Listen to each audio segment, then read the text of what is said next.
But first, some students are calling it a political witch hunt at Liberty University. The school will no longer sanction a club that promotes the Democratic Party.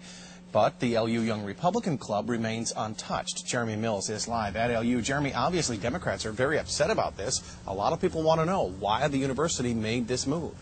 That's because, Lynn, the university says the Democratic Party runs counter to the mission of the school. The students says the university is telling them that as Democrats, they're not real Christians.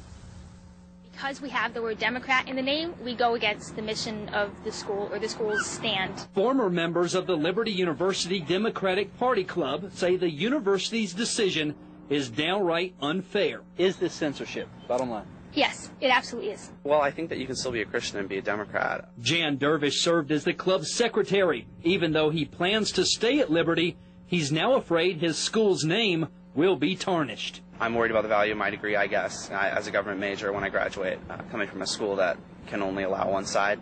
And I'm just hoping that no one thinks less of it because of it. The ruling now means the club, which started 7 months ago, can still meet as a group, but cannot call themselves Liberty University Democrats because they are no longer affiliated with the school. They just said, we don't like you anymore.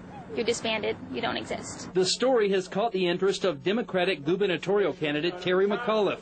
He served as the Democratic National Committee chair and says he's willing to come to Liberty to speak on the students' behalf. But it isn't about Liberty University. It's a bigger issue of, people are tired of the division. They want people to come together, and I think we've got to make ourselves open to let everybody come in and express their views and try and reach common ground. The students are filing an appeal and hope to meet with Chancellor Jerry Falwell, Jr. for clarification. They are tax exempt, so I think that, politically wise, I think they kind of have an obligation to, let both sides represent on campus. If the school can't be persuaded, then we're definitely not going to just, give up, because that's not, that's not what we're here for.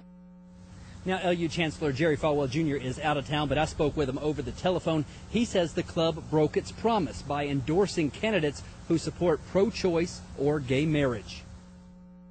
If they want to be a Democratic club, we'll support them as long as they are pro-life, pro-family, and to do otherwise would be using university assets to support positions that are contrary to the university's mission, and we just can't do that. Now, Falwell also says that because the school is standing against specific issues and not the Democratic Party as a whole, that means their tax-exempt status should not be in jeopardy. Reporting live at Liberty University, Jeremy Mills, ABC 13 News. Number 3, the bronze, as we call it in this segment, to Mark Hine, the Vice President of Student Affairs at Liberty University. That's Jerry Falwell's place. He is just banned from campus a small student group that he had personally authorized just last fall and has now threatened to expel anyone who remains in it. The Liberty University Democratic Club.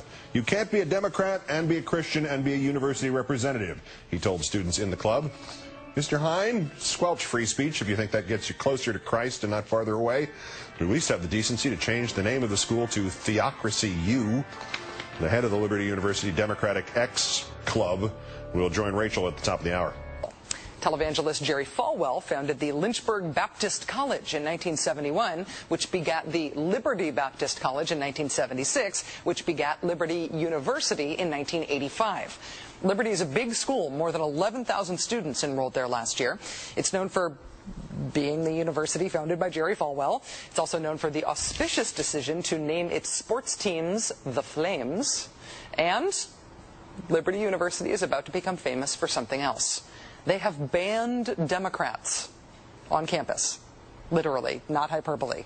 The school revoked its recognition of the Liberty University Democratic Club on moral grounds, sending an email to the president of the club that read, quote, "We are unable to lend support to a club whose parent organization stands against the moral principles held by Liberty University," adding, quote, "The Democratic Party platform is contrary to the mission of Liberty University and to Christian doctrine." Parentheses, supports abortion, federal funding of abortion, advocates repeal of the Federal Defense of Marriage Act, promotes the LGBT agenda, hate crimes which include sexual orientation and gender identity, socialism, etc. The 30 members of the Liberty University campus Democrats can no longer use Liberty in their name. They can no longer advertise events. They basically can't use the word Liberty and Democrat in the same sentence. So students, you can enjoy all the liberty you want as long as you belong to the only political party allowed on campus. Joining us now is Brian Diaz. He is president of what used to be the Liberty University Democratic Club. Mr. Diaz, welcome to the show. Thank you for being here. Thank you, Rachel. Liberty University did formally recognize your club in October, right? But have they somehow unrecognized you?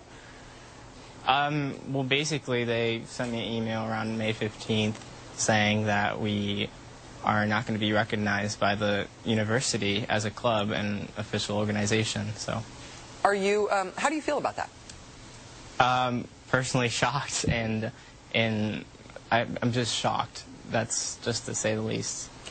Are there? I'm guessing that there is a campus Republican club. Have they also had their recognition revoked? No, they're still on campus. I understand that Liberty University is a private school, but it's tax exempt. You can get federally supported student loans to attend Liberty.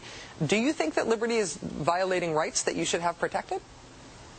Oh, I don't know about that, but I think that, you should definitely be equal and show both sides of the issues equally. I know that just last month, the Virginia Young Democrats Convention gave you guys the Up-and-Coming Chapter of the Year award. Are you getting any help from the Democratic Party? Basically, we've been in contact with Virginia Young Democrats, and we've gotten some recognition from some gubernatorial candidates, Terry McAuliffe, and a person running for lieutenant governor, Mike Signer. But basically, that's it. Earlier this week, officials at Brigham Young University told the Associated Press that they dissolved both the college Democrats and the college Republicans. But in that case, in your case, it was just the college Democrats. Do you think this would actually be better if they had dissolved both party groups? Well, I think that you definitely, if you're showing one side of the issue, you need to show the other side as well, and equally. And I think that it's definitely, a shame that they won't do that. How are you going to fight this, Brian? Well, we've been in contact with a couple of people.